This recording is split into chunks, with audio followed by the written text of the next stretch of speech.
The thunderous roar of 20,000 fans inside Madison Square Garden echoed through the arena as Muhammad Ali stepped through the ropes into the most famous boxing ring on earth. It was March 28, 1974, the long-anticipated rematch with Joe Frazier. Cameras were broadcasting live for ABC's Wide World of Sports, reaching millions of households across America and far beyond. Ali stood at center ring, arms lifted, his silk robe glowing beneath the intense television lights. This was his world, his platform, the place where Cassius Clay faded away and Muhammad Ali emerged, no longer just a man, but a legend. The pre-fight introductions were moments away, the familiar ceremony meant to build tension before two of the greatest heavyweights in history collided. Then Ali hesitated. In the third row, directly opposite his corner, sat an 18-year-old black girl who wasn't celebrating. While the crowd around her shouted, waved signs, and jumped to their feet, she remained completely still, tears running down her cheeks. She wore a large brown leather jacket that seemed too big for her slender frame, and the way she cried was instantly recognizable to Ali. Not excitement, not happiness. This was sorrow. This was a kind of pain deeper than anything a boxing match could deliver. Patricia Washington had been sitting in that seat for nearly 2 hours. She had saved every paycheck from her part-time job at Woolworth over 3 months to afford the ticket. Not for herself, but for her 16-year-old brother, Marcus, who lay in a hospital bed 12 miles away at Harlem Hospital, fighting a battle he was unlikely to win. Marcus Washington had been diagnosed with acute lymphocytic leukemia 8 months earlier. Doctors had given him 6 months to live. That deadline had already passed. He was still holding on, but only just. 2 weeks before the fight, Marcus looked at his sister with eyes far too old for his age and made a single request. "Trisha, I just want to see Muhammad Ali fight once before I die. I want to hear him talk, watch him dance, see him be the greatest, just once." Marcus was too ill to leave the hospital, too fragile to risk exposure to a crowd of 20,000 people. His immune system wouldn't survive it. So Patricia came alone, wearing Marcus's favorite leather jacket, the one he had saved for when he believed his future was still wide open. She managed to stay composed during the undercard fights, secretly recording what she could on a small cassette recorder tucked into her pocket, memorizing every sound and moment to bring back to Marcus. But when Ali entered the ring, when she finally saw him in person, reality struck her like a punch. Marcus would never witness this. He would never feel the electricity, never hear the crowd chanting Ali's name, never watch the most magnetic athlete in the world do what he did better than anyone alive. All she could do was sit there, wrapped in his jacket, crying, while her younger brother lay in a sterile hospital room counting down the days he had left. Ali saw it all written across her face. He didn't know the story yet, but he recognized the pain. He had encountered it too often in recent years. The civil rights struggle had taken lives. The Vietnam War was claiming young men who looked like him. Loss had followed him closely. Ali knew grief, and when he saw it in that young woman, he couldn't go on with the performance. The ring announcer was calling his name, stirring the crowd, building suspense for television viewers. Ali raised his hand, halting everything. The arena dropped into a puzzled silence. 20,000 voices went quiet. Commentators faltered, unsure how to explain what was unfolding. Ali walked to the edge of the ring nearest Patricia, knelt on one knee, and spoke into the microphone so all could hear. "You there, pretty sister in the brown jacket, why are you crying?" His tone was soft, absent of the playful bravado he usually displayed before fights. This was another side of Ali, the man beneath the champion. Patricia couldn't find her voice. She stared at Muhammad Ali, kneeling only feet away, meeting her eyes as millions watched. Her chest tightened. She struggled to breathe. "It's all right, young queen," Ali said gently. "Take your time. What's your name?" "Patricia," she murmured. "Patricia, that's a beautiful name for a beautiful young woman. Now tell me, why are you crying? And don't tell me it's because I look so good. I already know that." A soft wave of laughter passed through the crowd. "It's not for me," she said, her voice shaking. "I'm here for my brother, Marcus. He's 16. He's dying of leukemia. He wanted to come so badly, but he's too sick, so I came for him. I'm wearing his jacket, trying to see this for him, but it isn't the same. I can't give this to him. I can't save him." The arena fell into a reverent stillness.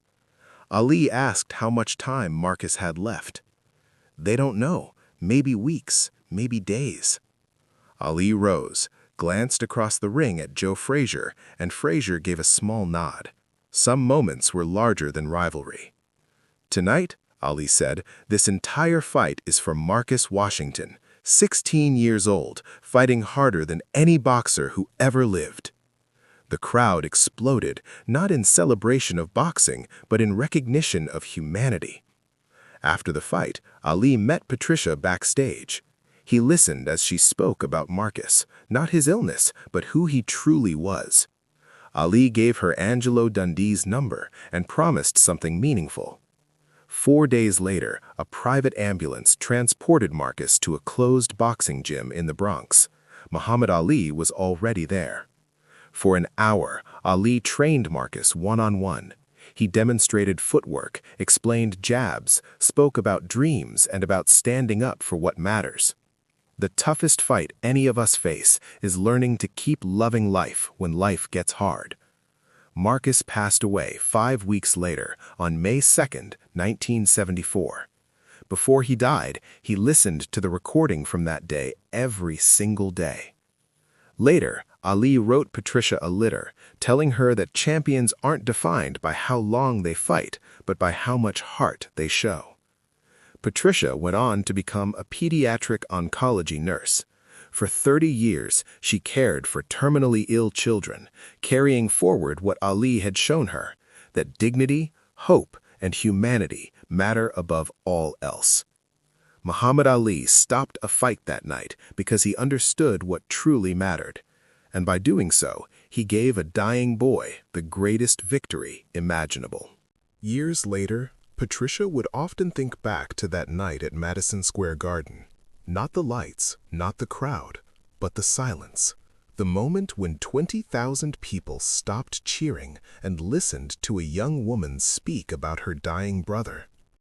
In her mind, that silence mattered more than any roar. In hospital rooms filled with beeping machines and quiet fear, Patricia carried Marcus with her. Every child she comforted, every parent she reassured, every small hand she held in those final moments, they were all connected to that night.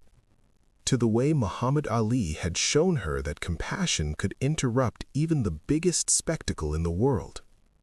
She kept Marcus's leather jacket folded carefully in her closet. The cassette tape, worn thin from use, was still there too. Sometimes, after long shifts, she would listen to Ali's voice echoing through the arena, reminding her that courage doesn't always look like strength. Sometimes it looks like stopping, kneeling down, and listening. Ali never spoke publicly about that moment in detail. He didn't need to. For him, it wasn't a story to tell, but a promise kept. A reminder that being the greatest meant more than winning belts or rewriting records. And somewhere beyond the lights, beyond the noise, beyond the fame, a 16-year-old boy named Marcus had gotten exactly what he asked for. Not just a fight, but a moment that proved his life mattered. Some victories are never written into history books. They live quietly in the lives they change forever. And that night, in the middle of the most famous ring on earth, Muhammad Ali won one of those victories. As the years passed, the story faded from headlines, but it never faded from the people it touched. Madison Square Garden hosted hundreds of fights after that night. Champions came and went, Records were broken and forgotten. But for Patricia Washington, March 28, 1974 remained frozen in time, a single evening when the world slowed down long enough for compassion to matter more than spectacle. In the pediatric oncology ward where she worked, the walls were painted in soft colors meant to ease fear. There were drawings taped beside hospital beds, small toys lined up on windowsills, and the quiet strength of children who understood far more about life than anyone their age ever should. Patricia never told them about Muhammad Ali unless they asked. She didn't need to. What she gave them was the lesson behind the moment: attention, dignity, and presence. When parents broke down in hallways, she stayed. When children were afraid, she sat with them long after her shift ended. She had learned that real strength wasn't loud. It didn't announce itself. It showed up, knelt down, and listened. Marcus became her compass. On the hardest days, she imagined him at 16, smiling in that oversized jacket, standing in a boxing ring with the greatest fighter in the world, treating him like an equal. That image carried her through exhaustion, grief, and doubt. The cassette tape eventually grew distorted, the sound warped by time. Ali's voice crackled now, fading in and out, but the meaning never weakened. Patricia kept it not as a relic of fame, but as proof that kindness can interrupt fate, if only for a moment. Muhammad Ali's body would later betray him.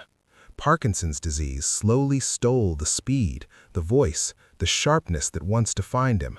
But even as his hands trembled and his words came slower, the essence of who he was remained untouched. The man who had stopped a global broadcast to speak to a grieving sister never disappeared.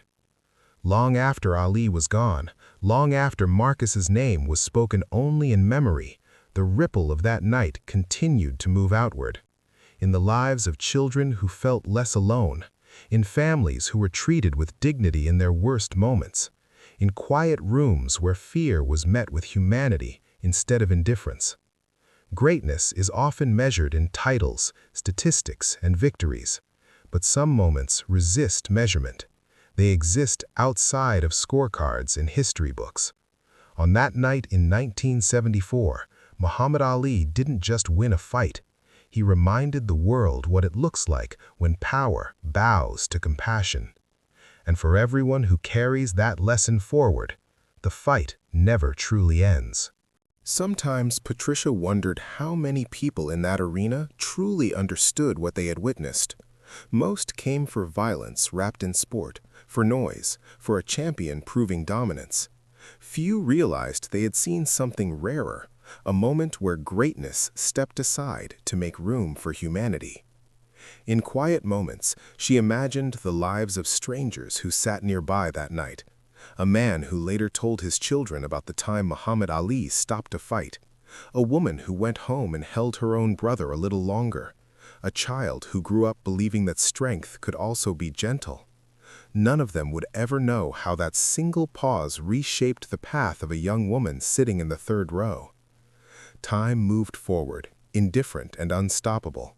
The garden changed, the city changed. Even the stories about Ali slowly turned into myths, polished by repetition. But the truth of that night lived not in documentaries or highlight reels, it lived in choices.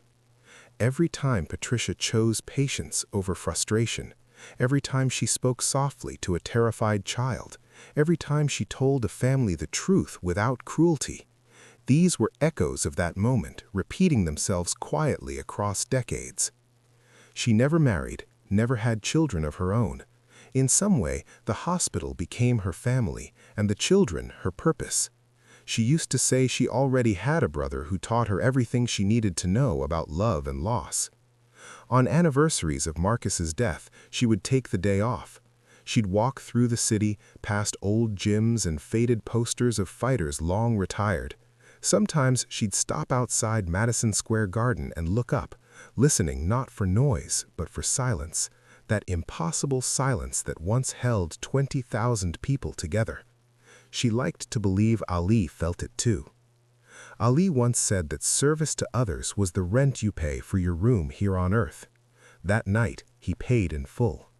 And somewhere beyond time, beyond illness, beyond the limits of the body, a 16-year-old boy who loved boxing knew he had been seen.